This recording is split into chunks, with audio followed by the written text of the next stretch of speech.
Hi hello hi good morning everyone. Welcome back to short series हमारा। जो पहला lecture हमारा था solution liquid chapter liquid solution का, जिसमें हमारा थ्योरी पूरा कवर हो चुका था। अब हम लोग देखेंगे आज क्वेश्चन। क्या करने वाले हैं इसमें? सिर्फ very very important MCQ practice करेंगे इसमें। ठीक है, तो आगे बढ़ते हैं। ये सबसे पहले इसके बारे में जानते हैं। ठीक, ये हमारा प्यारा सा एमर्स इंस्टीट्यूशन जो 45 डेज चैलेंज लाया है। 45 days challenge for crash course CUET के लिए। तो जिनको ज्वाइन करना है ऑनलाइन ऑफलाइन वो करे, और उसके लिए भी हमारा एमर्स इंस्टीट्यूशन, जिनको फाउंडेशन कोर्स करना हो तो आप आकर ज्वाइन कर सकते हैं। अब आगे बढ़ते हैं चैप्टर की तरफ। हम्म ओह, उम्मीद है सब रिवाइज किए होंगे अपना थ्योरी।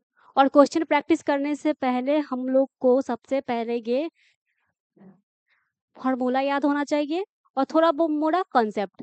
फार्मूला ज्यादा और थोड़ा मोड़ा concept, specially for physical chemistry. तो सबसे पहला क्वेश्चन हमारा ये रहा। क्या कह रहा है कवि? The molarity of A glucose solution containing 36 gram of glucose पर 400 ml ऑफ द सॉल्यूशन। तो भाई इसमें हमसे सिर्फ साफ साफ पूछ रहा है क्या? Molarity of A glucose. क्या पूछ रहा है? मोलारिटी। तो मोलारिटी, मोलालिटी, मोल फ्रैक्शन, ये सब निकालने से पहले आप लोग को एक बात तो पता होना चाहिए कि मोल कैसे निकालते हैं। मोल का भी तो पता होना चाहिए ना, इसमें तो मोल का कंसेप्ट लगेगा। तो आओ बता देते थोड़ा सा। तो सबसे पहले देखते हैं मोल कैसे निकलता है। सबसे इजी है, इसका होगा given mass by molecular weight. Given mass लिखेंगे जो गिवन रहेगा क्वेश्चन में। ठीक है, given mass by molecular weight बोलो या एटॉमिक वेट बोलो। एटम्स, एटॉमिक वेट या मॉलिक्यूलर वेट। तो ये रहा हमारा मोल्स का। फिर बाई चांस हमसे कोई पूछ रहे मास निकालने का। अब हम मास बोलेंगे या वेट बोलेंगे, दोनों सेम ही बात है। मास या वेट दोनों सेम ही बात है। तो सबसे पहले याद देखो, मास रहे या वेट रहे, तो उसको कैसे करेंगे? हमसे कोई मास ही पूछ ले निकालने के लिए, तो क्या करेंगे? इसमें आएगा हमारा मोल इंटू मॉलिक्यूलर वेट या atomic weight. Mole into molecular weight या एटॉमिक वेट। तो ये रहा हमारे के लिए। मोल को ऐसे दिखाते हैं, सबको तो पता होगा ही। ये तो तुम लोग का हेल्प कर रहे हैं हम। क्या है ये? मोल। ये पता होना चाहिए, जब भी सोल्यूशन चैप्टर में एंटर करो हम लोग को मोल का कंसेप्ट क्लियर होना चाहिए। एटलीस्ट मोल का तो फॉर्मूला पता होना ही चाहिए। तो अब आते हैं क्वेश्चन के तरफ। हम्म तो इसमें निकालना है मोलारिटी। ध्यान से, जैसे ही क्वेश्चन देखो, सबसे पहले ध्यान देना कि क्वेश्चन में पूछ क्या रहा है। ठीक है, फिर जो डेटा दे रखा है उसको आराम से लिखो। उसके बाद सिंपल फॉर्मूला पुट करेंगे, हमारा आंसर आ जाएगा। चलिए देखते हैं। मोलारिटी पूछ रहा है हमसे, तो क्या पूछ रहा है इसमें? सबसे पहले हमसे मोलारिटी क्या होता है। तो सबसे पहले मोलारिटी का फॉर्मूला याद होना चाहिए। क्या होता है हमारा? मोलारिटी बराबर मोल्स ऑफ सॉल्यूट। क्या होता है? Moles of solute by volume of solution. क्या होता है? Volume of solution. ये क्लियर है कि हाँ यही होता है इन लीटर। और ml में रहे तो, ml में रहेगा तो ऊपर 1000 से मल्टीप्लाई करेंगे। क्या करेंगे? 1000 से मल्टीप्लाई, अगर ml में गिवन हो तो। ये हमारा फॉर्मूला है, याद है। ठीक, मोलारिटी पूछ रहा। अब ये देखो कि क्वेश्चन में क्या क्या गिवन है। 36 ग्राम ऑफ ग्लूकोज। तो हमारा वेट दे रखा है, वेट या मास बोलो, वेट क्या दे रखा है हमारा? 36 ग्राम ऑफ ग्लूकोज, ग्लूकोज का दे रखा है, ये लिखेंगे। देन उसके बाद क्या दे रखा है? 400 ml ऑफ द सोल्यूशन, माने वॉल्यूम भी दे रखा है। तो बहुत सस्ता सवाल है। वॉल्यूम, वॉल्यूम लिखो कितना हमारा? 400 ml। जो दे रखा है वो लिख लिए, जो पूछ रहा है उसका फॉर्मूला पता होना चाहिए। अब पुट करते हैं सबसे पहले।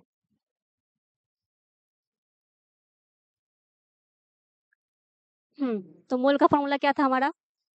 मोल क्या होता है? Given mass by molecular weight. चलो मास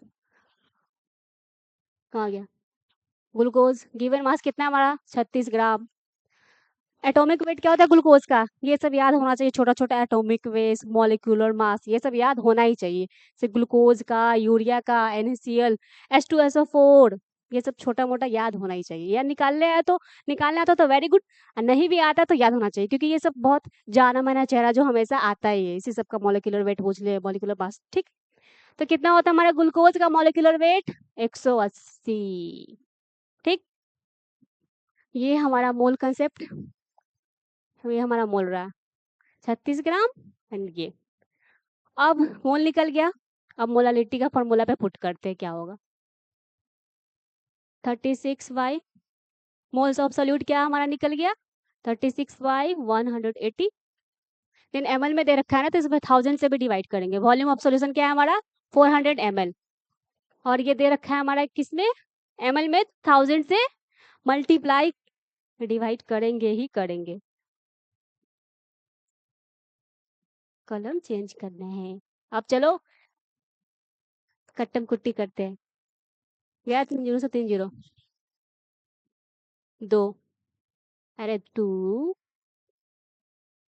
2 कितना है हमारा, 1/2 बच रहा है, 1/2 माने 0.5, मोलारिटी क्या है हमारा इसमें, 0.5 आएगा। तो क्लियर, ये पहला सवाल था, इसीलिए आप लोग को हर एक स्टेप खोल खोल कर दिखाया गया है कि पहले मोल निकालना है, फिर मॉलिक्यूलर वेट भी पता होना चाहिए, देन उसके बाद मोलारिटी का फॉर्मूला पता होना चाहिए, जो क्वेश्चन में पूछ रहा है एटलीस्ट उसका तो फॉर्मूला पता होना चाहिए ना, ठीक।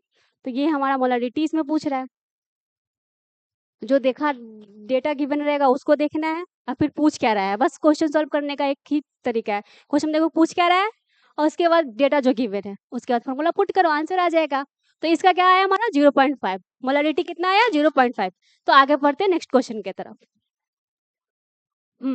अगला क्वेश्चन क्या कह रहा है हमारा, मोलाल सॉल्यूशन, मोलाल कुछ मिलता जुलता नहीं लग रहा, मोलाल, मोलालिटी, किससे, molality, molal solution is one date contains 1 mole of solute इन, इसमें पूछ रहा है मोलार सॉल्यूशन में कंटेन्स 1 मोल ऑफ सोल्यूट, कितना सोल्यूट कंटेन करता है मोलाल में। तो मोलालिटी का जिसको फॉर्मूला याद होगा फट से बना देगा, क्या होता है मोलालिटी हमारा, मोलालिटी को कैसे दिखाते हैं, छोटे m से। मोलालिटी क्या था हमारा, moles of solute, moles of solute इसमें भी आएगा, देन इसमें क्या था, वेट ऑफ सॉल्वेंट, तो देखो इसमें ग्राम कहीं ना कहीं मास छिपा हुआ, वेट ऑफ सॉल्वेंट। तो इसमें यही कह रहा है कि सोल्यूट में कितना मोलाल कंटेन करेगा 1 मोलाल सोल्यूशन में, 1 एंड देन मोलाल। तो सिंपल है, क्या रहेगा हमारा 1000 ग्राम ऑफ द सॉल्वेंट, क्या इसका आंसर आएगा 1000 ग्राम ऑफ द सॉल्वेंट। ये तो बड़ा इजी सवाल था, पूरा फॉर्मूला बेस्ड था। क्लियर, आगे अगला क्वेश्चन देखते हैं आप। अगला क्वेश्चन क्या कह रहा है हमारा, मोलारिटी ऑफ ए सॉल्यूट, फिर से आ गया वही मोलारिटी। अब तो मोलारिटी फटाक से बता देंगे, मोलारिटी क्या होता है, मोलारिटी मोल्स ऑफ सॉल्यूट, फिर वॉल्यूम ऑफ सॉल्वेंट होता है, volume of solution, then moles of solute. इसमें उल्टा दे रखा है, थोड़ा सा दिमाग भी चलाना रहता है। मोलारिटी क्या होता है हमारा, moles of solute by moles of solute by volume of solution, तो इसमें उल्टा दे रखा है, तो ये हमारा आंसर जाएगा, कोई इस पे टिक मत कर देना, moles of solute and mass of solution, mass of solution तो इसमें आता ही नहीं है, वो तो मोलारिटी का कॉन्सेप्ट है, जिसमें वेट ऑफ सॉल्वेंट आता है, सॉल्यूशन का तो आती नहीं है। तो ये भी क्वेश्चन क्लियर, आगे बढ़ते हैं अब। नेक्स्ट क्वेश्चन क्या कह रहा है, the unit of mole fraction, unit of mole fraction, क्या तुम लोग मोल फ्रैक्शन में कभी इसका यूनिट देखे हो, इसका शकल, यूनिट ऑफ मोल फ्रैक्शन होता ही नहीं है, तो इसमें क्या टिक करेंगे, ये टिक कर दे क्या, जबरदस्ती बनाओगे नहीं, तो क्या होगा हमारा यूनिट ऑफ मोल फ्रैक्शन, होता ही नहीं है, तो डी, सबका फेवरेट ऑप्शन, कुछ भी नहीं, डी होगा। आगे बढ़ते हैं, अगला क्वेश्चन क्या कह रहा है हमारा, विच of the following is correct, correct incorrect वाला क्वेश्चन तो बहुत आता है, इसमें पूछ रहा है करेक्ट क्या होगा, किसके लिए, मोल का देखो अलग अवतार में इसका डेफिनेशन देख रखा है, molarity into volume in litre, weight by molecular weight, सही है, ये तो सही है, मोलारिटी ये भी सही है, देन क्या दे रखा है millimole, molarity into volume in ml, millimole is equal to molarity into volume in ml। ये भी सही है, साथ में ये भी बिल्कुल सही है। अब यह देखो, moles and millimoles of reactants react according to stoichiometric ratio balanced chemical equation. ये तो बिल्कुल सही बात है, कोई भी केमिकल इक्वेशन हो वो तो बैलेंस्ड स्टोइकोमेट्री बेस्ड होना ही चाहिए। सबसे पहले क्या रहता है, स्टोइकोमेट्री बेस्ड सॉल्यूशन होना ही चाहिए। तो ये भी बात सही लग रहा है। तो क्या आंसर जाएगा इसका? इसमें करेक्ट पूछ रखा है तो इसका भी आंसर डी जाएगा। सारा का सारा सही है। क्या? सारा का सारा सही है। फिर से देख लो, mole molarity into volume in litre, millimoles पूछ रखा है, millimoles equal to molarity into volume in ml। फिर यहाँ भी ये देख दे रखा है। तो चलो अब नेक्स्ट क्वेश्चन देखते हैं, आगे बढ़ते हैं। क्या कह रहा है next question? The hardness of water is usually, ये मोल कॉन्सेप्ट का है भाई। The hardness of water is usually expressed, hardness of water पता है कौन दिखाता है? Hardness of water showing by PPB, नहीं PPM. Hardness of water, hardness of water, water shown by PPM. तो इसका आंसर क्या जाएगा फटाक से? PPM, part per millions. ये भी हमारा कंसंट्रेशन टर्म का ही पार्ट है। तो इसका आंसर सीधा साधा क्या होगा? ए। क्या जाएगा? ए। नेक्स्ट क्वेश्चन देखते हैं, अगला क्वेश्चन क्या कह रहा है हमारा? Density of water, density of water देखो दे रखा है 1 gram by ml, the concentration of water in mole per litre, mole per litre. यहाँ ध्यान दो, किसका पूछ रहा है? यहाँ ध्यान दो, वाटर का। किसका पूछ रहा है हमसे? डेंसिटी ऑफ वाटर दे रखा है, कंसंट्रेशन ऑफ क्या पूछ रहा है? वाटर, जो हमारा मोल पर लीटर में होना चाहिए। तो वाटर पे ध्यान देना, यहाँ पूछेगा प्योरेस्ट वाटर का मोलारिटी या डेंसिटी, कुछ भी पूछ ले, इस दोनों में से कुछ भी पूछ ले, एक आंसर रट लो, मोलारिटी और डेंसिटी टाइप्स। और उसमें एक चीज ध्यान देना कि हाँ वाटर का जिक्र कर रखा है या नहीं कर रखा है। तो यहाँ वाटर का जिक्र हमारा कर रखा है। वाटर, इसमें क्या पूछ रखा है हमारा? Density of water. तो इसका सिंपल सिंपल ये जाएगा, डी जाएगा हमारा 55.5। कोई मोलारिटी ऑफ प्योर वाटर पूछ लिया, डेंसिटी, तो इसका आंसर यही जाएगा। कुछ कुछ चीज रटना ही पड़ेगा। तो आगे बढ़ते हैं अगले क्वेश्चन के तरफ। अब आया फिर से, क्या ये? How many grams of NaOH, how many grams of NaOH sodium hydroxide will be needed to prepare 250 ml of 0.1 molar solution. तो क्या पूछ रहा है? हाउ मेनी ग्राम्स, ग्राम्स किसको शो करता है? वेट को, वजन को। तो इसमें हमसे क्या पूछ रहा है? मास, कहीं ना कहीं से मास पूछा जा रहा है हम लोग से।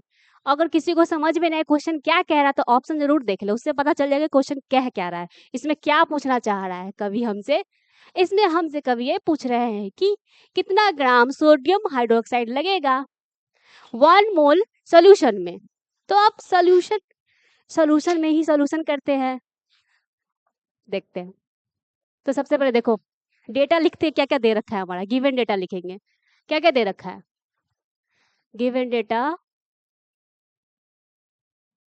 सबसे पहले तो हमारा मोलारिटी दे दिया है। वाह, मोलारिटी दे रखा है हमारा, कितना है मोलारिटी? 0.1 m। देन क्या दे रखा है हमारा? वॉल्यूम में दे रखा है, वॉल्यूम, वॉल्यूम कितना है? 250 ml। और पूछ क्या रहा है हमसे? मास। क्या पूछ रहा है? ग्राम में मास। तो चलो फॉर्मूला लिखते हैं, मोलारिटी का ही लिखेंगे। मोलारिटी क्या होता है? Moles of solute, moles of solute by volume of solution. क्या होता है? Volume of solution. तो ये रहा। अब मोल्स क्या होता है हमारा? सबसे पहले मोल्स का बताओ। Given mass by molecular weight, given mass. तो हमसे मास ही तो पूछ रहा है, given mass by molecular weight. Sodium hydroxide का मॉलिक्यूलर वेट होगा 40। क्या होगा? 40, 40 कितना होगा? 40। ठीक है। अब हमारा क्या आएगा मोलारिटी के फॉर्मूला में? Volume of solution. Volume of solution कितना दे रखा है हमारा? 250 ml। ml में दे रखा था 1000 से मल्टीप्लाई करेंगे ही करेंगे। अब करते हैं कट्टम कुट्टी, ठीक है।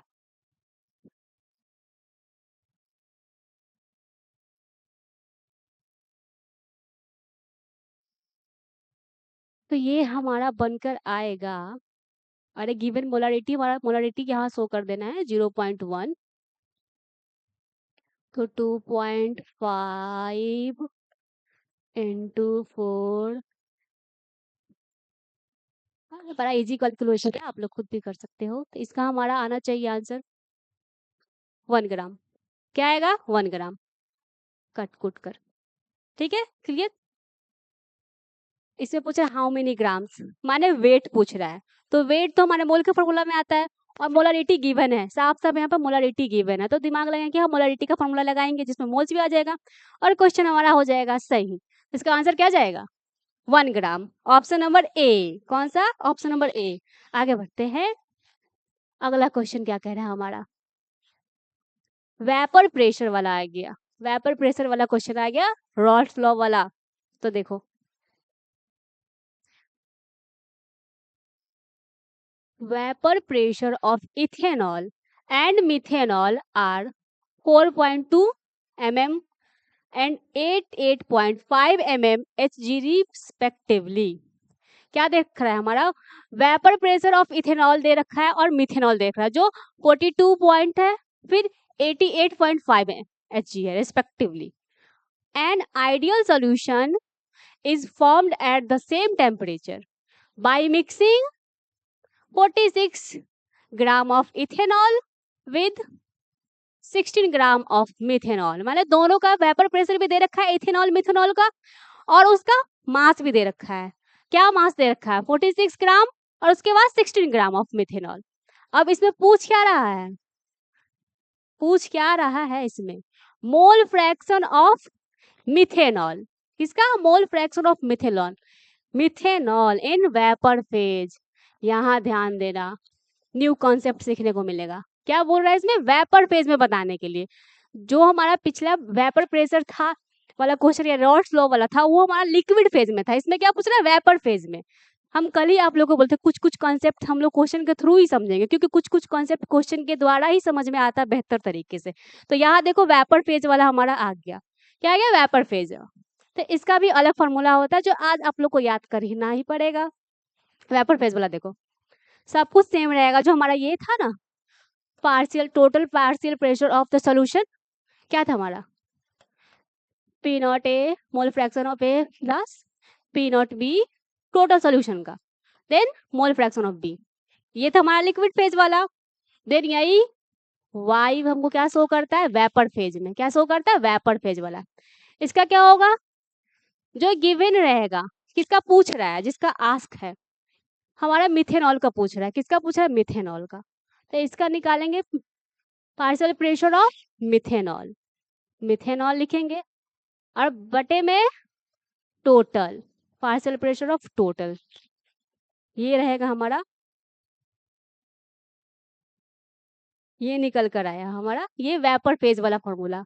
जिसका पूछेगा उसको ऊपर लिखेंगे, और बटे में जो हम लोग total partial pressure of the solution निकाले हैं, total partial pressure of the solution, वो लिख देना है। बस एक स्टेप आगे है लिक्विड वाले फेज से। इसमें वेपर फेज पूछ ले, तो जिसका हमको पूछना है उसको ऊपर लिखेंगे। इसमें किसका पूछ रहा है? मोल फ्रैक्शन ऑफ द मिथेनॉल। तो यहाँ क्या लिखेंगे? Partial pressure of the methanol बटे में टोटल पार्शियल प्रेशर। ठीक है, एक स्टेप बस थोड़ा सा आगे बढ़ा है, जो हमारे वेपर फेज में काम आएगा। ठीक, तो अब पुराना फेज में चलते हैं। क्या कह रहा है हमारा? हाँ, सिंपल है, यहाँ सॉल्व करते हैं। दिखना भी तो चाहिए बस। इसमें मोल कंसेप्ट का भी मोल फ्रैक्शन वाला भी आ जाएगा। हाँ, सबसे पहले तो हम लोग को मोल ही निकालना पड़ेगा, उसके बाद मोल फ्रैक्शन निकालेंगे, उसके बाद टोटल पार्शियल प्रेशर निकालेंगे, उसके बाद वेपर फेज में निकालेंगे। तो ये क्वेश्चन ना बहुत हाई फाई हो गया है, इसमें हमारा सारा मोल कंसेप्ट ही रिवाइज हो रहा है। क्या हो रहा है? मोल कंसेप्ट ही रिवाइज हो रहा है। रुको, इसको 5 स्टार देना तो बनता है, 5 स्टार ले लो। क्या है ये? 5 स्टार है, मेरा वाला 5 स्टार है। ये क्वेश्चन हाई फाई इसलिए है ना, क्योंकि इसमें हमारा सारा मोल कंसेप्ट रिवाइज हो रहा है। एक तो पहला Rawls law, total partial pressure revise हो रहा है, फिर मोल कॉन्सेप्ट वाला रिवाइज हो रहा है, तो इसलिए हाई फाई होगा। बहुत सारा कॉन्सेप्ट एक ही सवाल में सीखने को मिल रहा है, तो हाई फाई तो बनता है। चलो अब आगे सॉल्व करते हैं। तो सबसे पहले क्या निकालेंगे, इसमें मोल मोल फ्रैक्शन निकालना है हमारा, क्योंकि मोल फ्रैक्शन तो लगेगा ही, याद देख लो, मोल फ्रैक्शन तो चाहिए ही चाहिए होगा। मोल फ्रैक्शन, ठीक है, मोल फ्रैक्शन सॉल्व करते हैं। मोल क्या होगा हमारा, इथेनॉल का निकालना है पहले, इथेनॉल का मोल ऑफ इथेनॉल, किसका निकालना है, इथेनॉल का। क्या हो रहा है ये, मोल ऑफ इथेनॉल, सुंदर से लिखते हैं, मोल ऑफ इथेनॉल, किसका मोल निकालेंगे, तभी तो मोल फ्रैक्शन बता पाएंगे। क्या हो गया, चल, मोल क्या होता है हमारा, moles of solute given mass by molecular weight. तो मास तो हमारा दे ही रखा है, देखो इथेनॉल का कितना है 46 गिवन मास, इसका मॉलिक्यूलर वेट क्या होगा, इथेनॉल का पहले फॉर्मूला पता होना चाहिए सबको, C2H5OH, ये हमारा इथेनॉल हो गया, क्या हो गया, इथेनॉल। तो देखो इसमें कार्बन का कितना होता है मॉलिक्यूलर मास 12 और कार्बन हमारा कितना है 2, फिर हाइड्रोजन देख लो, हाइड्रोजन 6 है, हाइड्रोजन का मॉलिक्यूलर मास 1 होता है, तो इसमें टोटल हाइड्रोजन कितने हैं 6, तो यहाँ 6 आएगा। अब ऑक्सीजन बचा, ऑक्सीजन का मॉलिक्यूलर मास क्या होता है 16, टोटल जोड़ेंगे तो क्या हमारा आएगा 46। इसी तरह हमारा मॉलिक्यूलर मास निकलता है, कैसे, चलो तुम लोग को ये भी सिखाती हैं, पीछे का रिवीजन करवा दिए कि मॉलिक्यूलर मास कैसे निकालते हैं, मॉलिक्यूलर मास बोले या मॉलिक्यूलर वेट बोले। तो ये हमारा इथेनॉल का निकला, तो मोल क्या हमारा निकल आया, इथेनॉल का मोल 1। अब किसका मोल निकालना है, मिथेनॉल का, चलो मिथेनॉल का निकालते हैं, मोल्स ऑफ मिथेनॉल। तो सेम प्रोसेस, गिवन मास, मास कितना दे रखा है 36 ग्राम, और मिथेनॉल का क्या होता है हमारा 36 ही दे रखा है, 16 दे रखा है, क्या है हमारा 16। और मिथेनॉल का हमारा मॉलिक्यूलर मास पता है क्या होगा, इसका होता है CH3OH, क्या होता है CH3OH, तो यह हमारा आएगा 32, क्या आएगा 32। तो इसका मोल हमारा निकला 1/2, जो कि अल्टीमेट बनेगा 0.5। तो पहले सबसे पहले हमारा मोल निकल गया, अब इससे मोल फ्रैक्शन निकालेंगे, चलो मोल फ्रैक्शन निकालते हैं, मोल फ्रैक्शन ऑफ इथेनॉल, इथेनॉल का, ठीक है, ईटी लिखेंगे समझ जाना, इथेनॉल का मोल फ्रैक्शन क्या होगा, जिसका निकालना हो, कितना है हमारा इथेनॉल का 1 बाई टोटल मोल्स, कितना टोटल मोल्स आया 0.5 + 1, क्या होगा हमारा 1/1.5, ये मोल्स ऑफ, मोल फ्रैक्शन में निकल आया हमारा। फिर मोल फ्रैक्शन ऑफ किसका निकालना है, मिथेनॉल का, एमी से मिथेनॉल रहेगा, ठीक है, मिथेनॉल, चलो पूरा लिख देते हैं, मिथेनॉल का, इसका क्या आएगा, मिथेनॉल का कितना आया हमारा 0.5, क्या आया 0.5 मोल फ्रैक्शन, और बटे में टोटल, जिसका निकालना होता है उसको ऊपर, और बटे में टोटल मोल, तब हमारा निकलता है मोल फ्रैक्शन। तो इसमें भी सेम 0.5 + 1, तो ये रहा हमारा, ये 0.5 बाई 1.5। इसको और सिंप्लीफाई कर लेते हैं, पॉइंट से पॉइंट गया 1/3 बन जाएगा, क्या हमारा mole fraction of ethanol methanol लिखना 1/3। इसका भी सिंप्लीफाई कर लेते हैं, ये गया ये गया, तो क्या होगा हमारा 2/3। तो मोल फ्रैक्शन भी हमारा निकल आया है, किसका, मोल फ्रैक्शन ऑफ इथेनॉल क्या निकला है 2/3, then mole fraction of methanol क्या निकला है 1/3।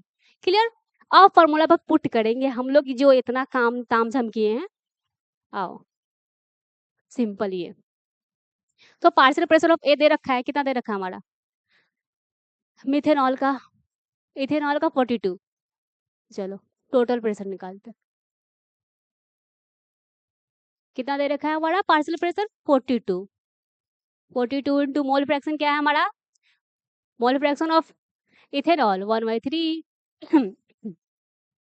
देन फिर पार्शियल प्रेशर ऑफ मिथेनॉल क्या दे रखा है 88.5, 88.5 into mole fraction of methanol क्या आया हमारा 2/3, सॉरी 1/3, इधर का इधर और उधर का उधर हो गया, क्या होगा इसका 2/3, इसका 2/3 मेरा मिथेनॉल है ना।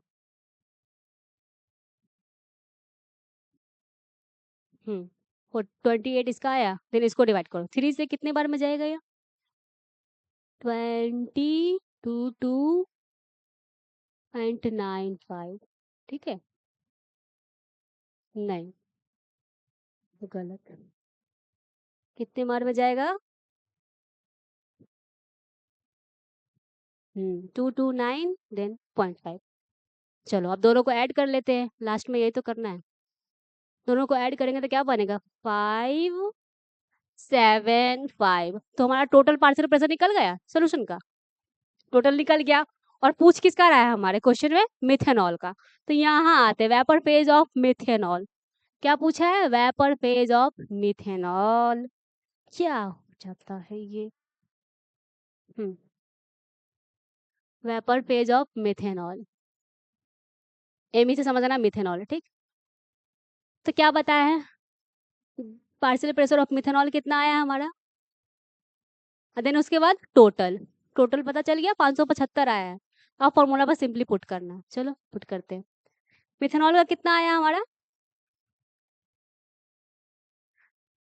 29.5 आया ना मिथेनॉल का, हाँ 29.5, और टोटल पार्शियल प्रेशर कितना आया हमारा 575, तो इसको अगर डिवाइड करेंगे तो ये हमारा लगभग लगभग कितने में जाएगा 0.513, अप्रोक्स, इसका आंसर जाएगा सी, क्या जाएगा सी। आज का सबसे हाई फाई क्वेश्चन हमारा ये, सारा मोल concept partial pressure rod flow सब रिवाइज हो गया, थोड़ा सा था बट इतना भी टफ नहीं था। तो क्लियर, क्वेश्चन में क्या कह रहा था वेपर प्रेशर दे रखा था इथेनॉल मिथेनॉल का, सो सेम टेम्परेचर पे, और दोनों का मास भी दे रखा था, जब भी मास दे रखा था समझना कि हाँ मोल्स का तो कुछ हेरा फेरी होना ही है, मास दे रखा था मोल्स का तो पंगा होगा ही, तो मोल्स पहले निकाले, फिर मोल फ्रैक्शन निकाले, फिर टोटल पार्शियल प्रेशर, देन उसके बाद partial pressure in vapour phase of mole fraction निकालना था, जो कि हमारा ऑप्शन नंबर सी जाएगा, क्या जाएगा ऑप्शन नंबर सी। तो आगे बढ़ते हैं, नेक्स्ट क्वेश्चन क्या है हमारा, vapour pressure of a solvent, vapour pressure of a solvent, vapour pressure of a solvent containing non volatile solute, तो इसमें नॉन वोलेटाइल सोल्यूट जो वेपर फॉर्म नहीं करता है, क्या वेपर फॉर्म नहीं करता है, ठीक। तो ये कह रहा है more than the vapour pressure of a solvent, solvent से ज्यादा नॉन वोलेटाइल का कैसे हो सकता है, बिल्कुल नहीं हो सकता, नहीं बोलेंगे। इसके बाद less than the vapour pressure of solvent, ये कुछ हद तक सही लग रहा है, क्या लेस देन है, नॉन वोलेटाइल का लेस ही रहेगा, less than the vapour pressure of solvent, तो इसका हमारा आंसर नंबर बी जाएगा, ठीक है। 10 का क्या पूछ रहा है नॉन वोलेटाइल सोल्यूट का वेपर प्रेशर कितना, तो वेपर प्रेशर हमारा सॉल्वेंट से तो कम ही जाएगा नॉन वोलेटाइल सोल्यूट का, इसलिए कह रहा है less than the vapour pressure of solvent, clear.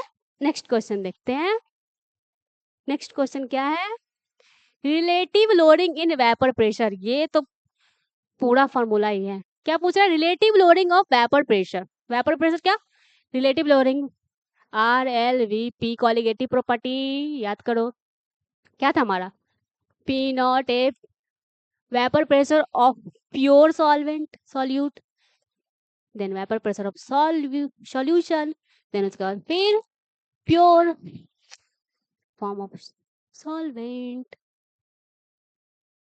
Equal to क्या था मोल फ्रैक्शन ऑफ सॉल्यूट, तो ये क्या कह रहा है relative lowering of vapour pressure ही पूछ रहा है, तो डायरेक्टली प्रोपोर्शनल होगा ना मोल फ्रैक्शन का, किसका डायरेक्टली, तो ये जाएगा हमारा ऑप्शन नंबर ए, कौन सा सही होगा option number a relative loading, ये तो बड़ा इजी क्वेश्चन था, आगे बढ़ते हैं।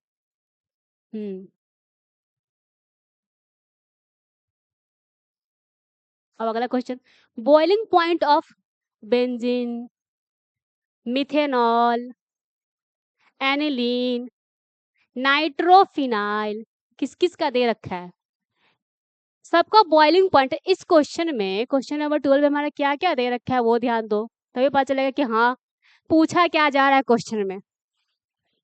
बॉइलिंग पॉइंट ऑफ बेंजीन दे रखा है, इथेनॉल दे रखा है, मिथेनॉल का दे रखा है, फिर एनिलीन का भी दे रखा है, फिर नाइट्रोफिनाइल का भी दे रखा है। क्या क्या? 80 degree Celsius, 65 degree Celsius, 184 degree Celsius and 212 degree Celsius respectively. सबका हमारा बॉइलिंग पॉइंट दे रखा है। इसमें पूछा क्या जा रहा है? Highest vapour pressure at room temperature. क्या पूछा जा रहा है क्वेश्चन में? हाईएस्ट वेपर प्रेशर पूछ रहा है। तो याद होना चाहिए तुम लोग को क्या होता है इस दोनों में relation. Vapour pressure versus boiling point में क्या रिलेशन होता है? इनवर्सली प्रोपोर्शनल होता है, एक दूसरे का इनवर्सली प्रोपोर्शनल होता है। ठीक है, वो बढ़ेगा तो वो घटेगा, वो घटेगा तो वो बढ़ेगा, नॉट डायरेक्टली प्रोपोर्शनल। हाई क्या पूछा जा रहा है? क्यों लिखे high vapour pressure? High vapour pressure.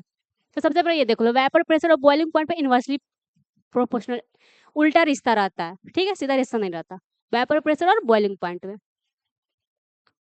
तो इसमें हाईएस्ट पूछ रहा है, तो इसमें देखो जिसका बॉइलिंग पॉइंट सबसे लो होगा उसका वेपर प्रेशर सबसे हाईएस्ट निकलेगा। तो इसमें ये देखो कि सबसे लो किसका बॉइलिंग पॉइंट दे रखा है, 80 डिग्री 65 डिग्री सेल्सियस किसका है? मिथेनॉल का। तो कौन जाएगा हमारा इसमें highest vapour pressure? Methanol. Option number B हमारा सही जाएगा, ऑप्शन नंबर बी करेक्ट है। हाईएस्ट पूछ रहा है ना, तो इसका सबसे हमारा लोएस्ट है, बॉइलिंग पॉइंट इसका सबसे लो है, इसका बॉइलिंग पॉइंट लो है, माने हाईएस्ट वेपर प्रेशर इसका जाएगा। तो आगे बढ़ते हैं अगले क्वेश्चन की तरफ। अब इसमें क्या पूछ रहा है हमारा? यहाँ ध्यान दो, क्वेश्चन नंबर 13 क्या कह रहा है? गिवन दे रखा है हमारा टेम्परेचर, पार्शियल प्रेशर ऑफ ए दे रखा है 300 टॉर। पता है ना 300 टॉर क्या होता है? ये प्रेशर का इस यूनिट है 300 टॉर। फिर partial pressure of pure B का दे रखा है 800 टॉर। देखो गिवन सब कुछ दे रखा, बस दिमाग लगाना।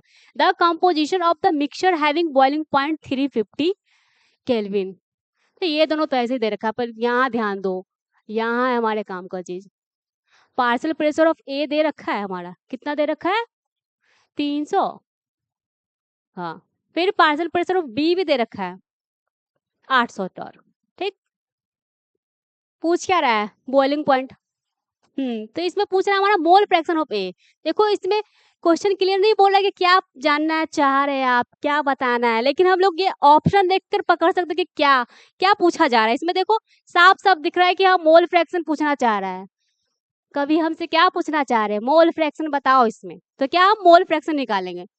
अब इसका जो हमारा रॉल्स लॉ वाला था एक और फॉर्मूला इसमें आ जाएगा, तो वो भी याद कर लेना। चलो नया फॉर्मूला तो हम लोग देखो क्या होता है।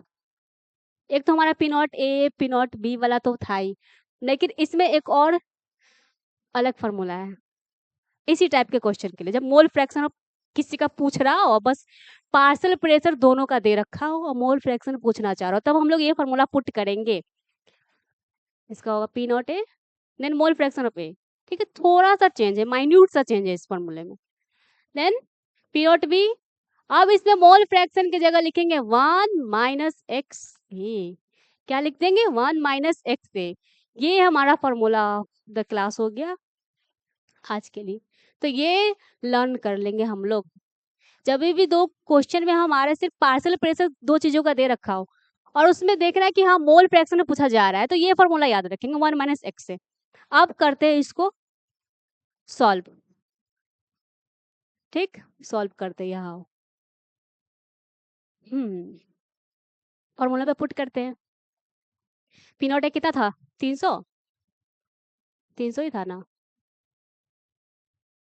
मोल फ्रैक्शन तो किसी का नहीं पता है क्योंकि कुछ हिंट ही नहीं दे रखा है। ये कितना था? 800। बिल्कुल 800 था। देन 1 माइनस एक्स ए। और यहाँ एक चीज और सपोज करेंगे, लेट कंसीडर टोटल प्रेशर। सबसे पहले तो यही करेंगे 760 360 760 बोलने में दिक्कत हो रहा है हमको। Late consider PT total partial pressure. क्या लिखेंगे इसमें? जब कुछ ना मिले तो याद रखना 760 mmHg partial pressure of total solution. 760 7 760 mmHg। तो ये भी याद रखेंगे। हो गया, फिर सॉल्व करते हैं। तो हमारा पीटी क्या पुट करेंगे यहाँ पे 760, देन उसके बाद 300 इंटू एक्स, ठीक, प्लस 800, फिर माइनस 800। इससे मल्टीप्लाई करने आता है ना तुम लोग को, बैठ कर क्वेश्चन प्रैक्टिस करना है। दूसरे को देखकर मजा तो आता है कि हाँ क्वेश्चन बन रहा है, लेकिन खुद प्रैक्टिस करोगे तब पता चलेगा, छोटा छोटा स्टेप्स पता चलेगा कि हाँ करने में तो मजा आता है क्वेश्चन सॉल्व। तो खुद से भी प्रैक्टिस करें, स्पेशली फिजिकल केमिस्ट्री में तो बिल्कुल करना है। ये हमारा ये हुआ, इससे मल्टीप्लाई करेंगे, फिर से मल्टीप्लाई करेंगे, देन आगे देखते हैं किस किस को हम जोड़ घटा सकते हैं। इसको एक से सेम मिल गया बेस हमारा, चलो इसको माइनस करते हैं। तो ये 800 को इधर लेकर आते हैं हम, फिर 800 में से 300 गया तो क्या आएगा 500 ना, तो यहाँ आएगा 500 XA, ठीक, XA ही तो हमारा निकालना है। अब इधर 760 तो रहेगा ही रहेगा, देन इसके बाद क्या करेंगे, अब इधर का इधर, इधर का उधर कर कर दिमाग लगाते हुए क्वेश्चन हमारा सॉल्व होने जा रहा है। इसको मल्टीप्लाई कर देंगे, ठीक ना, इसको माइनस करेंगे तो कितना आएगा हमारा 800 माइनस 760, तो ये बच रहा है 40, क्या आ रहा है 40, और इधर 500 XA, 500 XA। अब हमारा निकलेगा XA, जिसका हम लोग का था इंतजार। कितना आएगा ये 40/500, जो कि हमारा हो जाएगा 0.08। फाइनली आंसर आ गया। आंसर आने के बाद तो अलग ही खुशी रहता है भाई साहब, आ गया answer.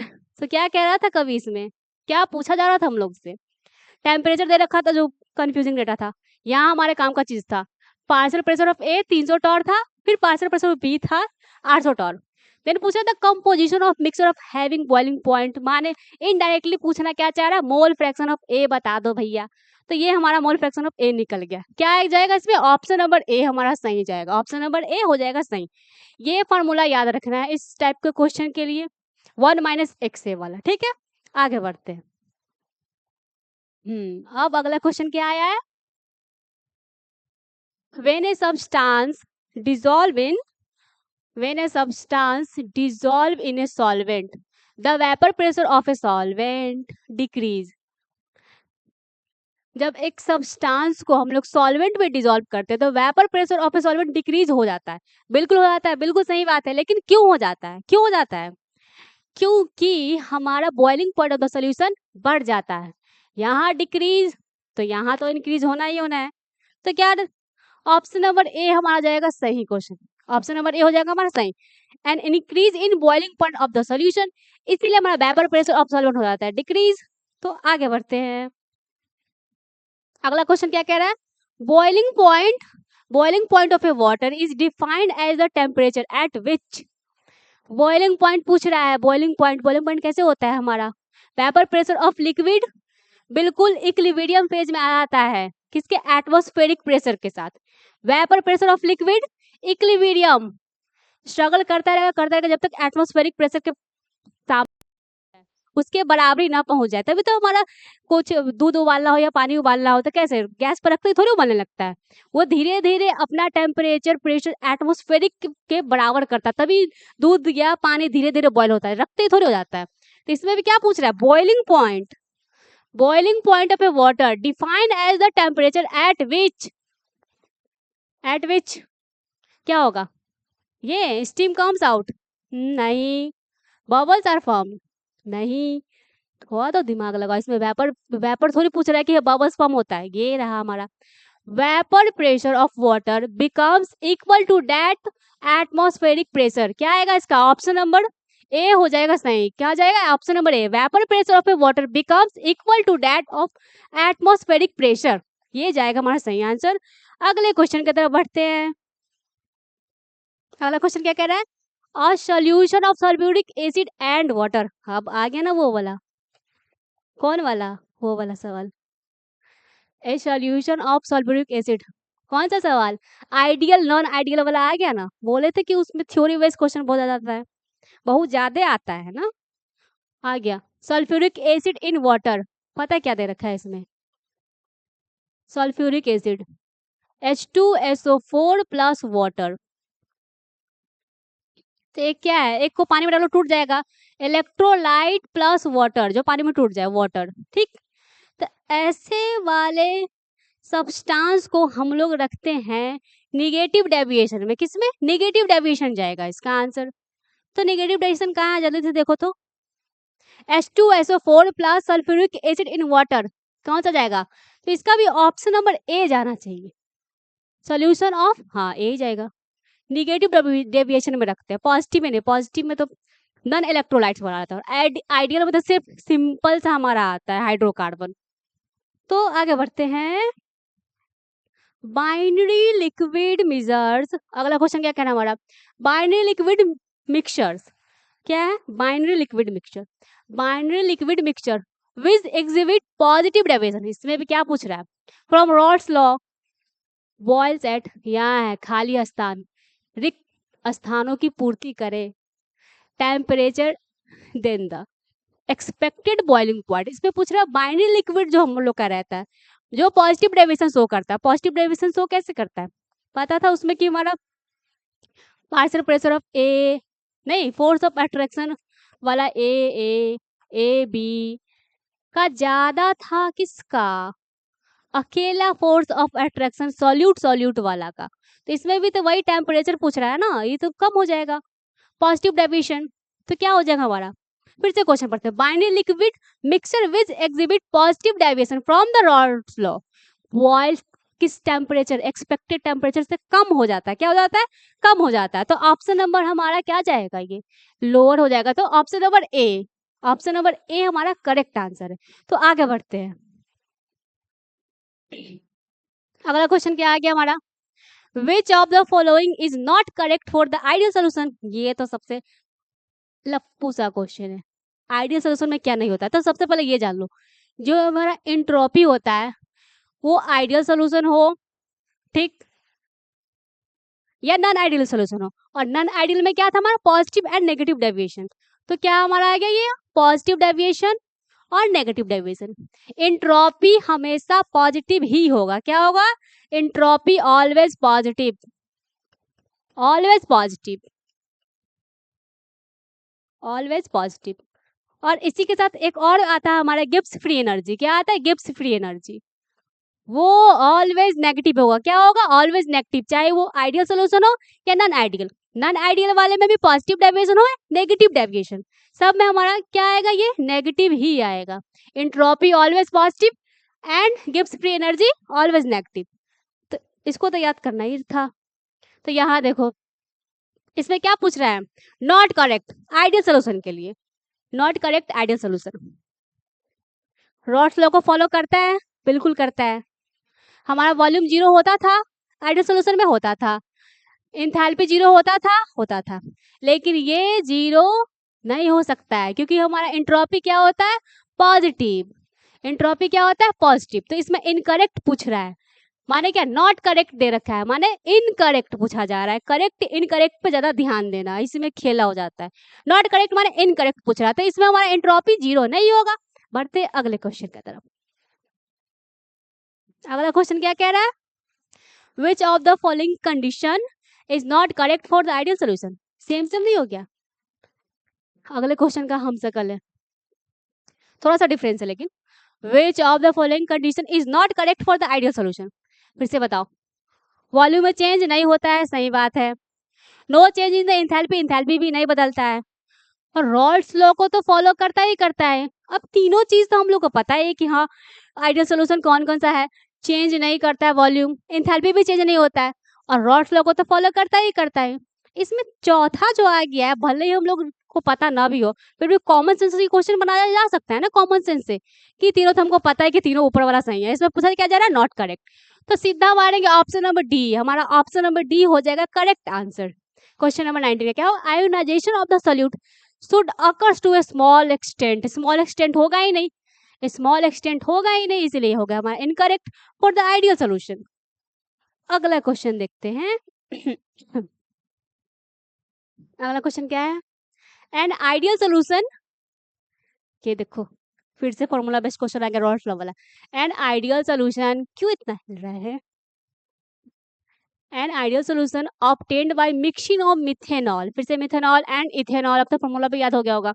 if the partial pressure of methanol and ethanol इतना इतना and इतना, the composition of vapors in terms of mole fraction will be, ये तो पिछला क्वेश्चन की तरह ही है, बट उसमें क्या था, हमारा वेपर फेज में पूछ रहा था, इसमें क्या पूछ रहा है, सिंपल पूछ रहा है मोल फ्रैक्शन ऑफ बताने के लिए, वो भी लिक्विड फेज में। तो सिंपली इसमें फॉर्मूला पुट करेंगे, आगे निकल जाएंगे। क्या करेंगे, फॉर्मूला पुट क्या था हमारा, ये सबसे सुंदर, P naught A into X A, then फिर पी नॉट बी, जिसका सब दे रखा है, हमारा दे रखा है ना, देन फिर मोल फ्रैक्शन ना होगा, मोल फ्रैक्शन ये वाला है।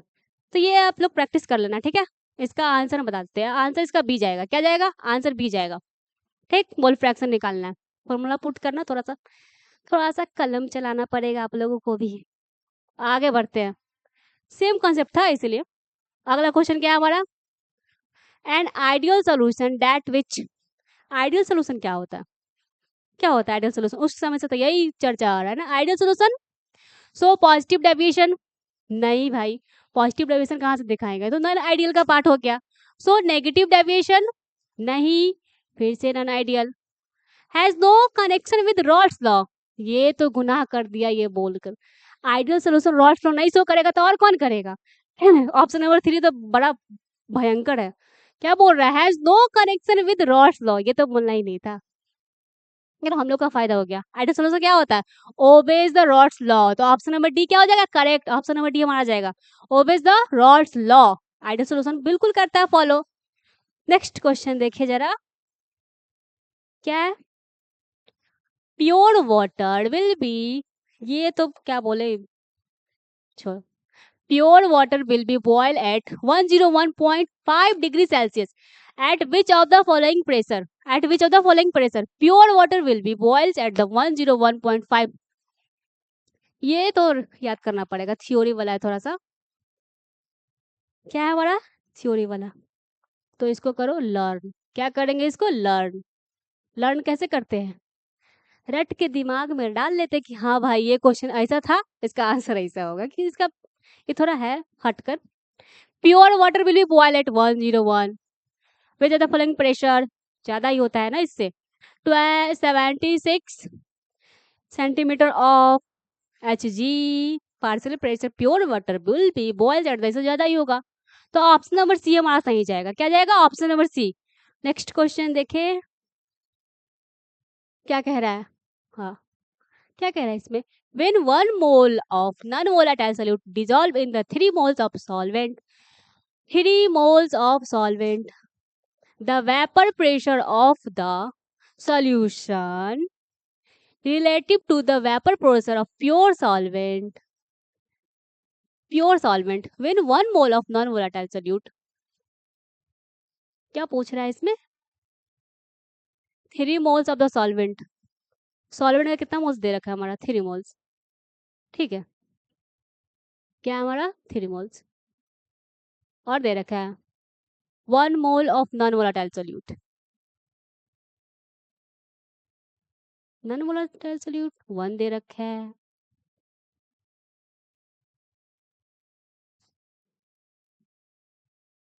pressure of the solvent, vapor pressure solution related to the vapor pressure of the solvent, तो इसको हम लोग भी देखते हैं 23 तो आगे बढ़ते हैं, इस क्वेश्चन में तो वो कुछ बुझा ही नहीं रहा है। अगला क्वेश्चन देखते हैं, क्या देखते हैं अगला क्वेश्चन, क्या कह रहा है next question, solution distil without change in फिर से एजियोट्रॉपिक वाला क्वेश्चन आ गया ना, solution distilled without change in composition at a temperature called. सबसे पहले याद रखना, कांस्टेंट टेम्परेचर पे दो चीजों को बॉयल कर रहे थे एक साथ वाला, एजियोट्रॉपिक वाला दोस्ती वाला मिक्सचर, वही क्वेश्चन आ गया। डिस्टिल्ड विदाउट चेंज, ये याद रखना है, distilled without change and constant temperature, इसी से पता चलेगा कि हाँ किसके बारे में बात कर रहा है, एजियोट्रॉपिक मिक्सचर के बारे में। कंपोजिशन एट अ टेम्परेचर, क्या बोलेंगे उसको, अमोर्फस, बिल्कुल नहीं, अमोर्फस नहीं बोलेंगे, अमोर्फस नहीं। आइडियल सोल्यूशन तो बोलेंगे नहीं, इसमें क्या आएगा, एजियोट्रॉपिक मिक्सचर। क्यों, क्या पूछ रहा है, विदाउट चेंज, पता ही नहीं चले, कांस्टेंट बॉइलिंग। नेक्स्ट क्वेश्चन देखते हैं, एजियोट्रॉपिक मिक्सचर, इसका आंसर जाएगा ऑप्शन नंबर 20 नहीं था। अब इसका देखो क्या पूछ रहा है इस क्वेश्चन में हमसे, which pair show A contraction in volume on mixing along with the evolution of heat, evolution of heat, क्या पूछ रहा है हमसे, evolution of heat। तो इसमें कुछ, इसको इस तरह हम लोग समझ सकते हैं, evolution मीन्स elevation, इससे क्या कनेक्ट कर सकते हैं, elevation in boiling point, elevation, elevation ऐसे समझते हैं, ठीक है। हमारा इवोल्यूशन दिया है, हिट को तो बॉइलिंग पॉइंट कह सकते हैं ना, एलिवेशन इन बॉइलिंग पॉइंट, क्या है, elevation in boiling point, volume on mixing, तो एलिवेशन बस इस पे, यहाँ हमारा काम का चीज है, क्या पूछ दिया यहाँ पे, इवोल्यूशन ऑफ हिट, तो हम लोग रिलेट कर लेंगे एलिवेशन इन बॉइलिंग पॉइंट। अब ऑप्शन देखते हैं, chloroform, benzene, water plus HCl, water plus nitric acid, तो हमको तो तीनों लग रहा है सही, एलिवेशन इन बॉइलिंग पॉइंट, हाँ तो सबका तो हो ही जाएगा, तो ऑप्शन नंबर डी हमारा सही जाएगा, chloroform plus methanol, sorry benzene, then water plus HCl, और ऑप्शन नंबर सी क्या है, water plus nitric acid, elevation in boiling point, तो हाँ सबका तो मिक्स करेंगे तो बॉइलिंग पॉइंट बढ़ ही जाएगा ना, एलिवेशन इन बॉइलिंग पॉइंट क्या था, एक सिंपल सादा सॉल्यूशन के साथ नॉन वोलेटाइल सॉल्यूट डाल दो तो उसका तो टाइम, हीटिंग रिक्वायर्ड टाइम बढ़ जाता है ना, तो हमारा बॉइलिंग पॉइंट भी बढ़ जाता है। तो इसमें भी देखो, एक वोलेटाइल एक नॉन वोलेटाइल दे रखा है, सब पे एक वोलेटाइल नॉन वोलेटाइल, तो इस सब का बॉइलिंग पॉइंट जो हमारा समय लगने वाला था वो तो बढ़ जाएगा।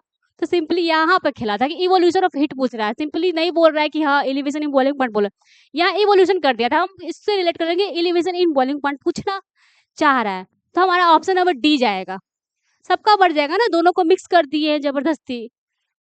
आगे बढ़ते हैं, नेक्स्ट क्वेश्चन देखते हैं, नेक्स्ट क्वेश्चन क्या है हमारा, एजोट्रॉपिक मिक्सचर फिर से आ गया, क्या है, azeotropic mixture of water and HCl boils at the 381.5 kelvin by distilling the mixture, it is possible to obtain, it is possible, azeotropic mixture को एक ही दो कंपाउंड को सेम टेम्परेचर पे बॉईल करते हैं, तो राम श्याम को बॉईल करने के लिए डाल दिए और वो बॉईल हो गया, तो क्या बाद में पता कर पाएंगे कि कहाँ राम का कंपोनेंट गया कहाँ श्याम का, नहीं पता कर पाएंगे क्योंकि एक ही टेम्परेचर पे दोनों मिक्स हो गया है। तो इससे क्या पूछ रहा है हमसे कि एजोट्रॉपिक मिक्सचर में हम वाटर और HCl को मिक्स कर दिए, इतने कितने टेम्परेचर पे, 381.5 केल्विन पे बॉईल करने के लिए छोड़ दिए, देन इसमें क्या पूछ रहा है, बाय डिस्टिलिंग द मिक्सचर, कैसे पहचानेंगे, क्या निकलेगा हमको इससे, कुछ पता कर पाएंगे कि राम कहाँ गया श्याम कहाँ गया, बिल्कुल नहीं कर पाएंगे। तो यहाँ आएगा नाइदर HCl नॉर वाटर, ना हमको वाटर का पता चल पाएगा उतना जैसे, और ना ही हाइड्रोक्लोरिक एसिड का, क्योंकि एजोट्रॉपिक मिक्सचर आएगा ना, एजोट्रॉपिक मिक्सचर सब कुचुर पुचुर कर देता है, तुम क्लियरली थोड़ी बता पाओगे कि इसमें राम कहाँ गया श्याम कहाँ गया, सब मिक्स कर देगा। तो जैसे ही कोई पूछे कि एजोट्रॉपिक मिक्सचर दिस, उसके बाद यार दिस। नेक्स्ट क्वेश्चन देखते हैं क्या कह रहा है ये question, which of the following is not a colligative property, बताओ कॉलिगेटिव प्रॉपर्टी कौन कौन नहीं है, 4 कॉलिगेटिव प्रॉपर्टी बताया था आप लोगों को, RLBP relative lowering in vapour pressure और ऑस्मोटिक प्रेशर, फिर डिपर्सन इन फ्रीजिंग पॉइंट, और नेक्स्ट लास्ट क्या था हमारा, elevation in boiling point.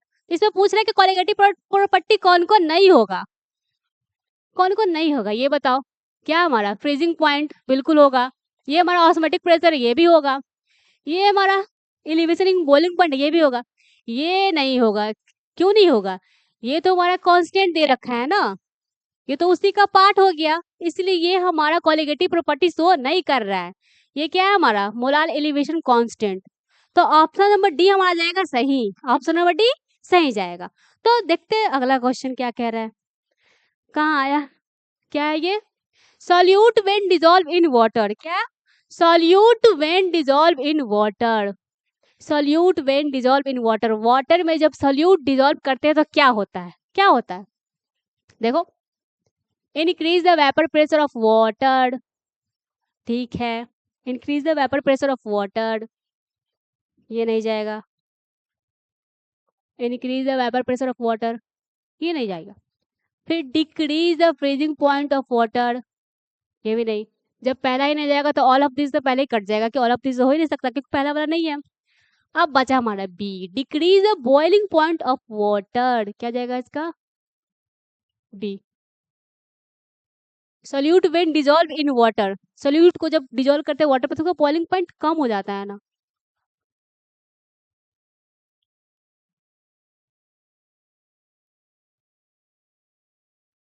boiling point of water increase the vapor pressure water. Next question, next question, lighting कम है पे, क्या कह रहा है, the elevation of boiling point, elevation in boiling point, फिर से आ गया elevation in boiling point, use for the determination of, अपने आप हो जाता है सब कुछ, use for the determination of molecular weight, क्या है इसमें, मॉलिक्यूलर वेट, तो क्या होगा, volatile, non volatile and soluble solute, बिल्कुल नहीं होगा, वोलाटाइल एंड इनसॉल्यूबल सॉल्यूट, ये तो बिल्कुल नहीं होना चाहिए। इस पे देखते हैं ऑप्शन नंबर बी, देखो जरा, non volatile and insoluble solute, बिल्कुल इनसॉल्यूबल सॉल्यूट, तो ऑप्शन नंबर हमारा बी जाएगा सही, elevation in boiling point method use for the determination of the molecular weight, molecular weight के लिए कौन सा हम सॉल्यूट यूज करते हैं, वोलाटाइल वाला या नॉन वोलाटाइल या इनसॉल्युबल सॉल्यूबल, तो ये हमारा ऑप्शन नंबर बी करेक्ट होगा, non volatile and insoluble solute.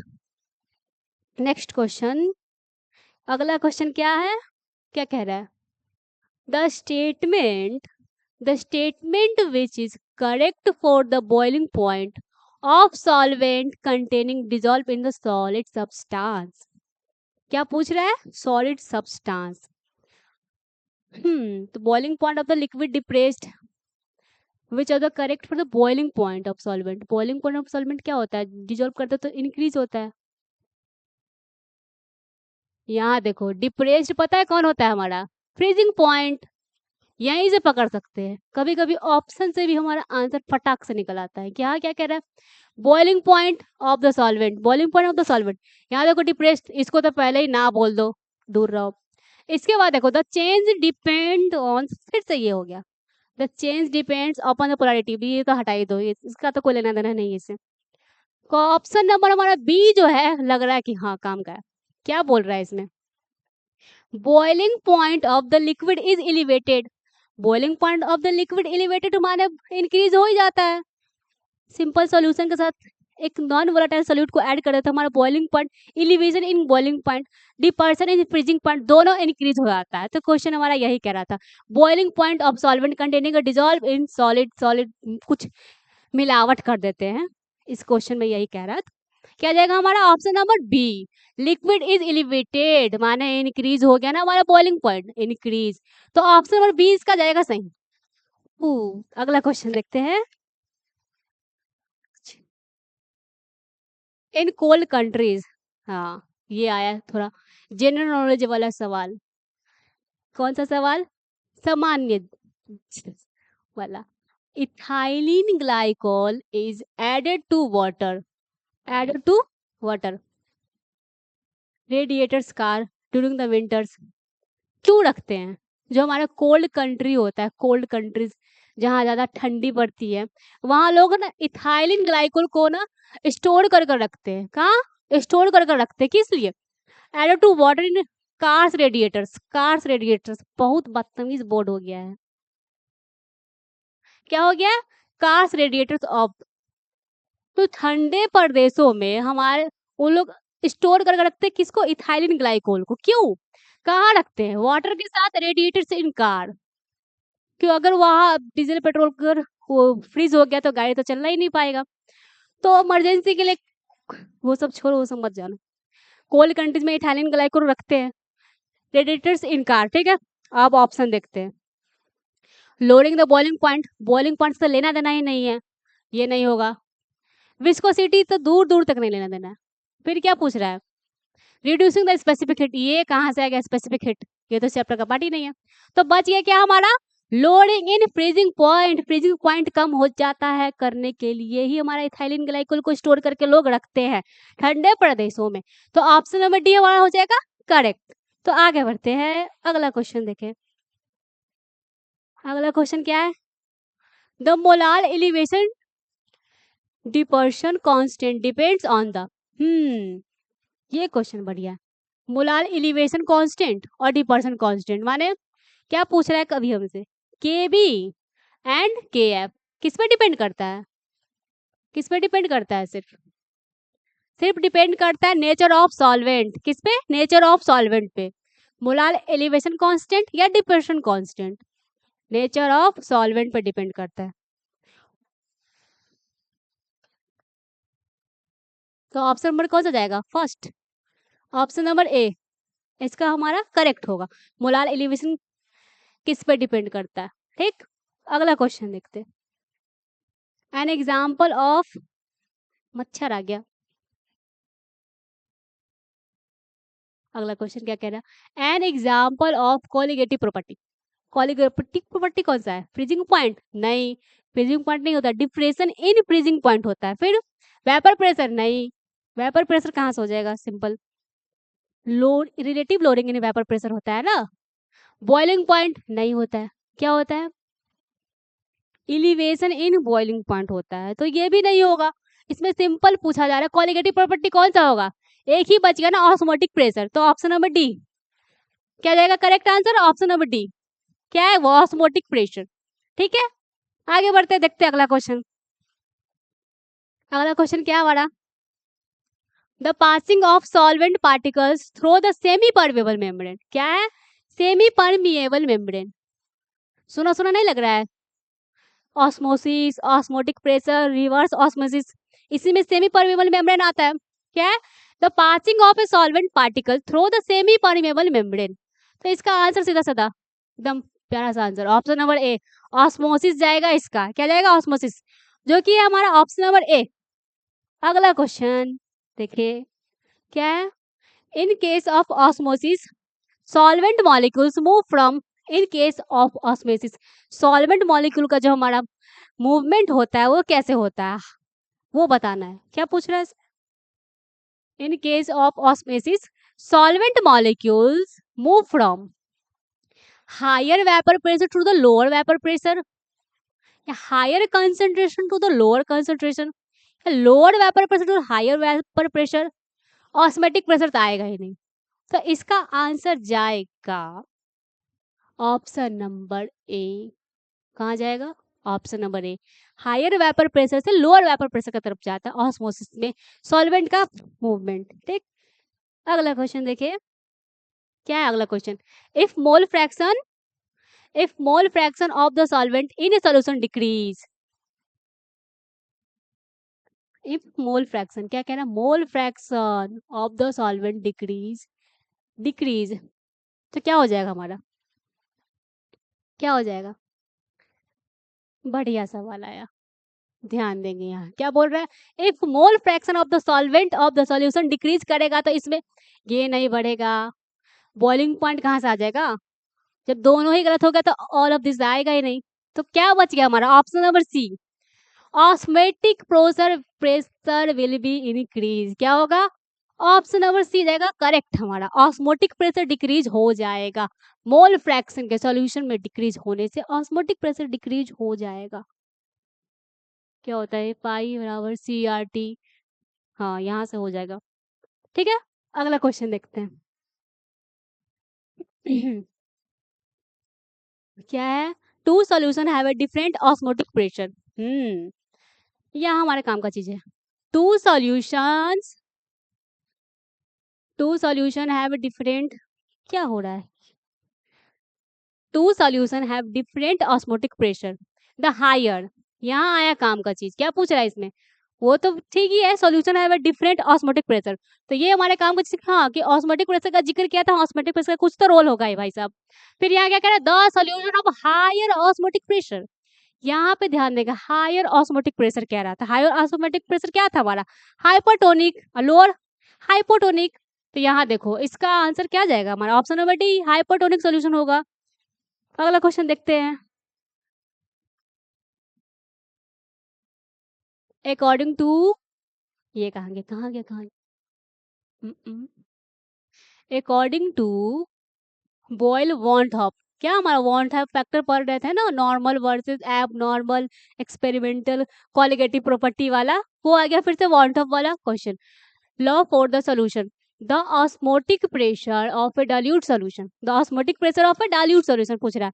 Osmotic pressure of the dilute solution क्या होगा, वेंट हॉफ फैक्टर के अकॉर्डिंग। तो हमारा ऑस्मोटिक प्रेशर क्या होता है, CRT, ठीक।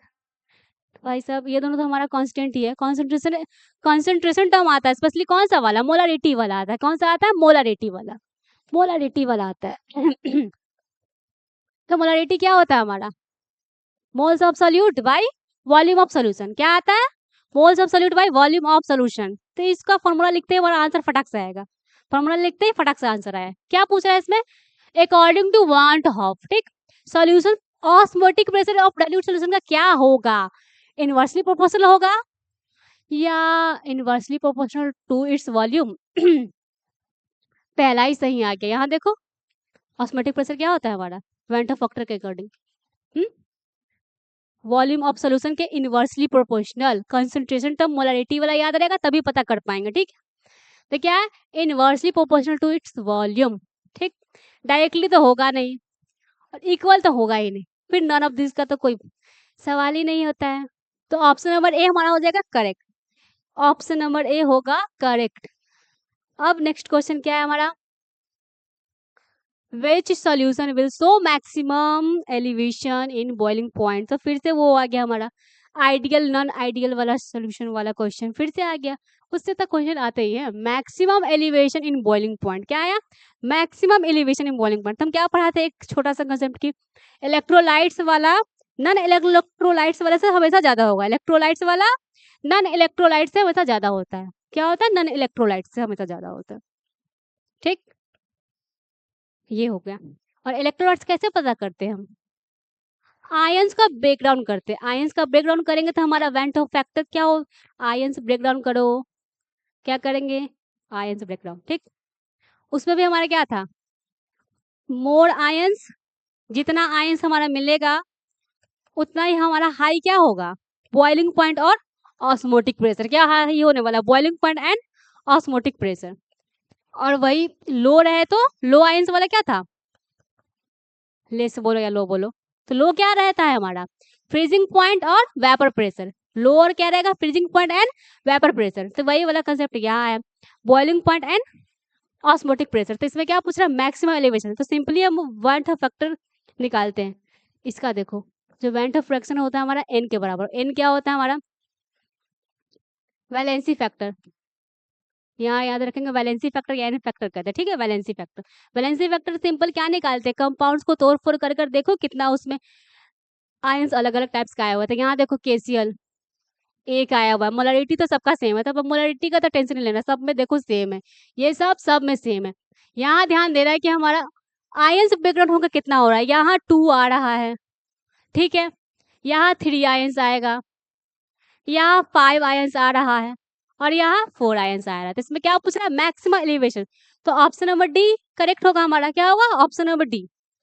नेक्स्ट क्वेश्चन देखते हैं, which of the following aqua solution will have the lowest freezing point. लो फिर से आ गया हमारा फिजिक्स फ्रीजिंग पॉइंट वाला क्वेश्चन आ गया। इसमें लोएस्ट कैसे होगा, लो आयन लेस आयन मिले या लो आयंस मिले तो हमारा फ्रीजिंग पॉइंट भी लो हो जाएगा, क्या होगा, लेस आयंस। तो ब्रेक डाउन करते हैं, potassium sulphate, urea and glucose, ये दोनों क्या है हमारा नॉन इलेक्ट्रोलाइट्स, ये दोनों हमारा नॉन इलेक्ट्रोलाइट्स है। ये तो सबसे पहले लेस होगा। इसका क्या होता है, वेंट ऑफ फैक्टर वाला, ए वैलेंसी फैक्टर बोलो या वेंट ऑफ फैक्टर बोलो, क्योंकि वेंट ऑफ फैक्टर जब कुछ भी ना दिया रहे तो वेंट ऑफ फैक्टर क्या, आई जो हमारा हो जाता है वेंट ऑफ फैक्टर वो एन के बराबर होता है। एन क्या होता है, उसको वैलेंसी फैक्टर ही बोलो, क्योंकि वैलेंसी फैक्टर में हम लोग क्या करते हैं, आयंस को ब्रेक डाउन कर देखते हैं, break down of the ions, तो ओवरऑल तो ये बताता है हमारा वैलेंसी फैक्टर, इसीलिए हम दोनों को सेम बोल रहे हैं। तो ये तो अलग ही है। ये सोडियम क्लोराइड है, ये NaCl है, इसका तो 2 आएगा NaCl। ये इसमें 2 ही अमाउंट है, देखो 2 ही एलिमेंट्स है ना, 2 ही एटम्स है, दोनों को ब्रेक डाउन करेंगे तो क्या होगा 1 1, दोनों 1 1, तो ये हमारा 2 आयंस आ गया। कितना आया 2। इसमें क्या पूछ रहा है, लोएस्ट फ्रीजिंग पॉइंट।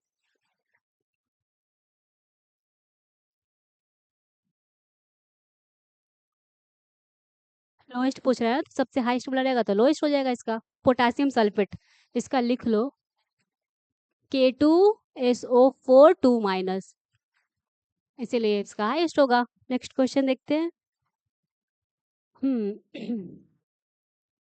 क्या कह रहा है ये question, the correct relationship between the boiling points of very dilute solution of AlCl3T1 and CaCl2T2 having the same molar concentration। ठीक है, मोलर concentration सेम है। करेक्ट रिलेशनशिप बिटवीन AlCl3, तो ये भी हमारा कहीं ना कहीं वेंट ऑफ फैक्टर वाला सवाल है, जिसमें जिसमें हम लोग वैलेंसी फैक्टर से सवाल निकाल सकते हैं। आयंस देखो इसमें कितना आयंस है, इसमें 4 आयंस है, सिंपल।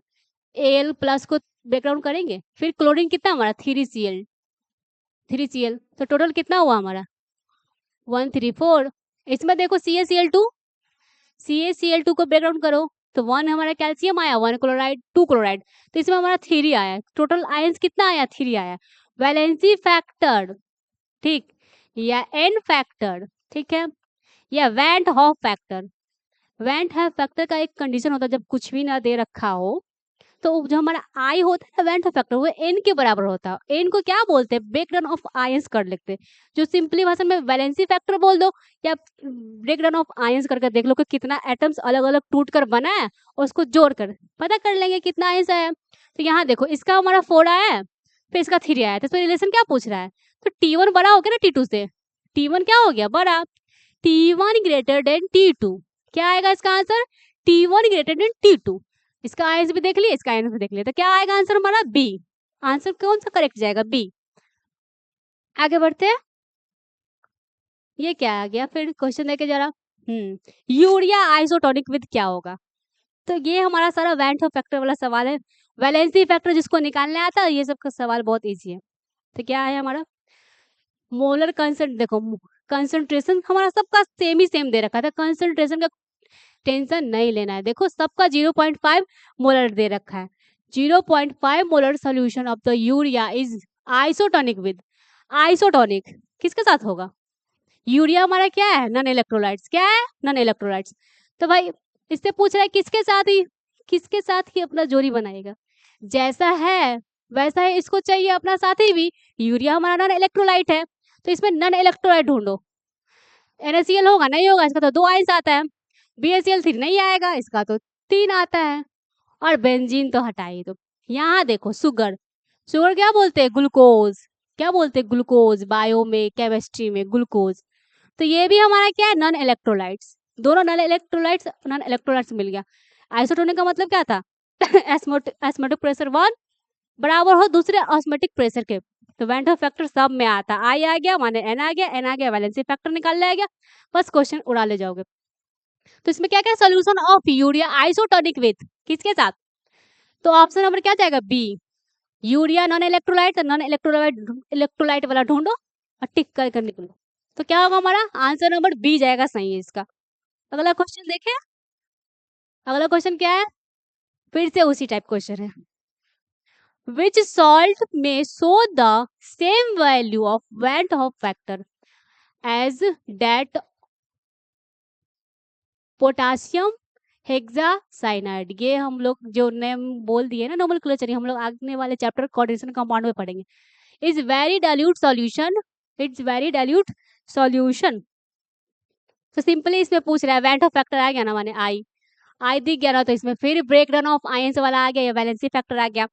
तो इसका देखो ये हमारा क्या कोऑर्डिनेशन कंपाउंड है, इसका कितना आयंस बन रहा है हमारा, तोड़ फोड़ करेंगे तो FeCN6, तो डब्बा हमारा हो गया 1 और इधर पोटेशियम 4 है, तो टोटल आयंस कितना बन रहा है हमारा 5, कितना बना है 5, डब्बा 1 फिर पोटेशियम 4, तो 4 बन रहा। अब 4 वाला इसमें ढूंढते हैं कहाँ गया।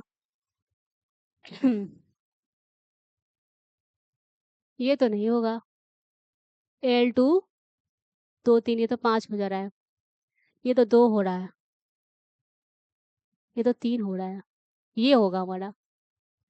एक एल्युमिनियम प्लस 3 नाइट्रेट, तो 4 आयंस आ गया हमारा। तो ऑप्शन नंबर सी इसका करेक्ट जाएगा। क्या जाएगा? करेक्ट। इसको बस सिंपली करना था। वेंट ऑफ फैक्टर का जिक्र आ गया तो माने आई आ गया। आई माने वैलेंसी फैक्टर याद हो, ब्रेकडाउन ऑफ आयंस करके देखो कितना बन रहा है, बस यही करना है। अगला क्वेश्चन देखते हैं। अगला क्वेश्चन क्या है हमारा? Which aqua solution has minimum freezing point? फिर से वही सवाल, minimum freezing point. Minimum freezing point किसका होगा? ये तो सबका सेम नहीं है, फिर भी ध्यान दो। C2H5 methanol, sorry ethanol, magnesium sulphate, MgCl2, सबसे कम किसका आ रहा है भाई? इसका। ऑप्शन नंबर ए जाएगा इसका। मिनिमम फ्रीजिंग पॉइंट पूरा लोअर लोअर आयंस देख आंसर टिक। अगला क्वेश्चन देखते हैं। अगला क्वेश्चन क्या है? In which following the van't Hoff factor is equal to 1? ये तो लप्पू सा क्वेश्चन। क्या है? वेंट ऑफ फैक्टर 1 किसके बराबर आएगा? नॉन इलेक्ट्रोलाइट्स वाले का। किसका था went Hoff factor 1? Non electrolytes वाले का। नॉन इलेक्ट्रोलाइट्स क्या था हमारा? यूरिया था, ग्लूकोज था, सुक्रोज था, फ्रुक्टोज था। नॉन इलेक्ट्रोलाइट्स तो इसमें तो एक ही दिख रहा है हमारा, नॉन इलेक्ट्रोलाइट दिख रहा है, ऑप्शन नंबर सी। तो इसका आंसर हमारा करेक्ट क्या होगा? Option number C. अगला क्वेश्चन देखें। तो van't Hoff factor for dilute aqueous glucose, glucose का वेंट ऑफ फैक्टर क्या था? अभी जैसे यूरिया का था वैसा ही ग्लूकोज वाला है, तो इसका ऑप्शन हमारा जाएगा बी। कौन सा जाएगा? बी, क्योंकि 1 इसका भी आ गया।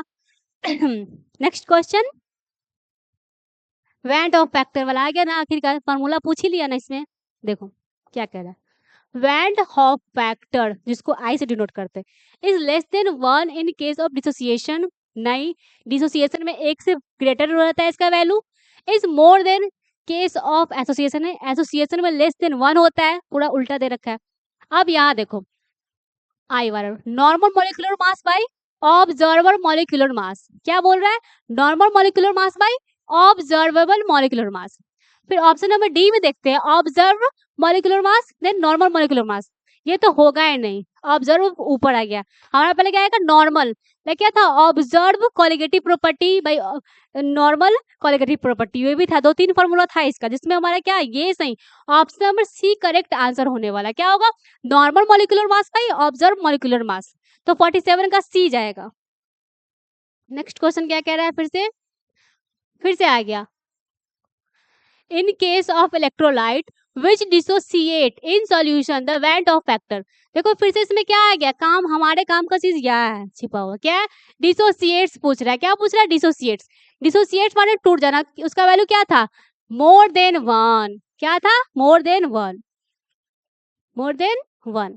ठीक, इसमें कौन सा जाएगा ऑप्शन? देखो जरा,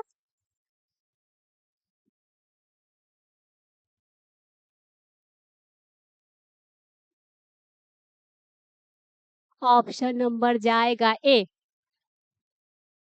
क्या जाएगा? ऑप्शन नंबर ए। 1 से बड़ा होता है एसोसिएशन, 1 से छोटा होता है। अब अगला क्वेश्चन देखें। अगला क्वेश्चन क्या है? Which one of the following salts would have the same value of want have factor? ये देखा देखा नहीं लग रहा है, अभी तो किए थे। वेंट ऑफ फैक्टर, इसका कितना आएगा आंसर हमारा? 4। इसमें 4 वाला ढूंढो, ये रहा। ये तो रिपीट क्वेश्चन लग गया। नेक्स्ट क्वेश्चन देखें। खत्म भाई साहब। तो इसी के साथ हमारा क्वेश्चन प्रैक्टिस भी आज का होता है समाप्त। आप लोग क्वेश्चन को फिर से रिपीट कर करके देख बनाए, देखे नहीं बनाए, बनाने से ही पता चलता है। तो आज के लिए इतना ही, धन्यवाद।